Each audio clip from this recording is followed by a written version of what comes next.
The verdict is out on the anticipated proposals for a new 10-year visa and for making it easier for foreigners to own property in Thailand. That's coming up in today's program.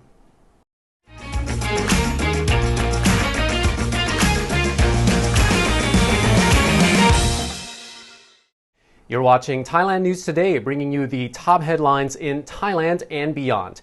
And in today's news, the 10-year visa scheme for wealthy foreigners and skilled professionals was approved in principle by the Thai cabinet. Experts say the 10-year visa scheme for wealthy foreigners and skilled professionals should help fill the country's anticipated shortage of digital workforce talent and boost the Thai economy. Chairman of the Federation of Thai Industries, Supan Mongkol Suthi, told reporters that engineers and IT experts should be given priority when applying for the new long-stay visa scheme. And according to Managing Director at Krungsi Finnovative under the Bank of Ayutthaya, Sam Tansakul, the visa scheme could help draw in more professionals specialized in areas like blockchain, data science, and artificial intelligence, and also help fill the anticipated shortage of an estimated 50 to 100,000 jobs in the digital workforce. The rate of around 10,000 tech graduates each year is not enough to keep up with the growing demand in the digital workforce, he adds. More people in the technology workforce is also seen to be a benefit to local startups. And while plans for the 10-year visa scheme are moving forward, proposals to increase the foreign ownership quota for condominiums and the maximum lease term for foreigners were rejected by Thailand's Center for Economic Situation Administration. However, the proposal to allow foreigners to hold ownership of one rai of land for residential purposes was agreed in principle. In its meeting chaired by Prime Minister Prayut Chan-o-cha, officials decided to scrap the proposals for an extension of leasehold rights from the current maximum of a 30-year lease to a 50-year lease for expats, as well as an increase of the foreign ownership quota for condominiums, which is currently set at 49%. Some say the foreign ownership quotas are still not being reached, so the rejected proposals won't have that much of an impact. An executive from real estate developer AP Thailand told reporters that even in the expat-dense cities of Bangkok and Phuket, properties are not hitting the 49% quota.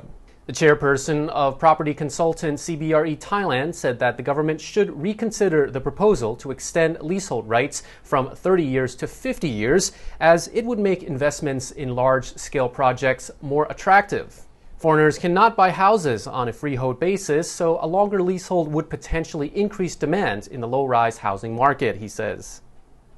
Yesterday, the revamped Test and Go scheme opened for new applicants as 46 international flights carrying around 2,500 passengers landed at Bangkok's Suvarnabhumi Airport. Most arrivals were from neighboring countries, including Singapore and Malaysia, with some coming from Europe. As part of the revamped entry scheme, hotels are now required to send drivers to the airport at least 1 hour before guests land in an effort to reduce congestion. It remains to be seen how successful or not Test and Go version 2 is, or as some have called it, Test and Go and come back and test and go again. And that's assuming one does not contract COVID in between tests. All arrivals are now required to take a PCR test on day 1 upon arrival and again on day 5. This is in addition to the PCR test they will have taken 72 hours before leaving their home country. For the day 1 and day 5 tests, they must also show proof of paid bookings at an SHA Plus hotel, where they must wait in their rooms until they receive a negative test result. Now, if social media is to be believed, would-be foreign tourists have scoffed at the new rules and are touting places like the Philippines and Cambodia and other several destinations as better alternatives. However, several Facebook groups for Thailand Pass or Sandbox applicants would indicate there is no shortage of people currently planning their trips to the kingdom. As part of the revamped Test and Go entry scheme, hotels are now required to confirm Thailand Pass bookings within 30 hours, or else applications will be rejected automatically. Hotels must verify room bookings and PCR test appointments with the Foreign Ministry in order for a Thailand Pass application to be approved. Governor of the Tourism Authority of Thailand, Yudasak Supasorn, says the new rule has been introduced to ensure the testing requirement is being met in all cases. He added that the reopening of the test and go scheme depends on monitoring 100% of the PCR results, and the TAT has to encourage more tourists to download the Mochana app. Siripakon Chiyosamut from the TAT added that currently there are 39 provinces around the country that have a total of 2,247 SHA Extra Plus hotels. In the case of locals and expats who cannot find such a hotel in their province of residency, they will need to travel to a nearby province. Meanwhile, Marisa Sukoson Nunpakdi from the Thai Hotels Association says that while the day 5 PCR tests may be necessary in the early days of test and go, eventually the requirement should be lifted or replaced with an antigen test kit. The Thai police officer who sped his Ducati motorbike through Bangkok and struck and killed an eye doctor walking on a zebra crossing is now facing a total of 9 charges. But the victim's parents say the charges are still too light, and they are concerned there won't be justice for their daughter. Officer Norawit Buadok was driving his Ducati motorcycle between 108 and 128 kilometers per hour when he hit Dr. Walarak Supawacharyakoon, who was walking on the zebra crossing on Payathai Road on January the 21st. Walarak worked as an ophthalmologist at the Faculty of Medicine at Chulalongkorn University on Payathai Road. She was just days away from her 34th birthday. The charges Norawit faces include the following.